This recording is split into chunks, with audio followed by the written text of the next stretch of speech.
লাইভটা করতে পারেন শুনেন শুনেন এখানে দায়িত্ব না বলে দাও হচ্ছে থাকবে আসেন জান প্লিজ আপনি শুনতে পাচ্ছেন যে আপনারা আমি কথা আপনি জান না প্লিজ প্লিজ লাইভে আছি এখানে লাইভ হবে না আপনি কথা শুন আপনি শুনবেন না আপনি আগে বাইরে যান এই আপনি আস্তে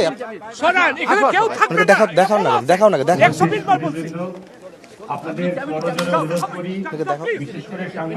আমাদেরকে এখানে আমি সরাসরি সম্প্রচারে আছি আপনার সাথে উনি কে উনি কে আমি সরাসরি সম্প্রচারে আছি এই মুহূর্তে মিডিয়া সেলের সদস্যরা আছেন উনি আমি জানতে চাচ্ছিলাম ওনার পরিচয় জানতে চাচ্ছিলাম উনি কেন আমার লাইভের মধ্যে নাগরিক কমিটির উনি কি এই ধরনের ব্যবহার করতে পারেন কিনা স্বাধীনভাবে আপনাদের জানাবেন উনি প্লিজ আমার ওনার সাথে আমি কথা বলতে চাই আমি সরাসরি আগে ভাবছিলাম না সার্ভিস অফ বক্স করে কথা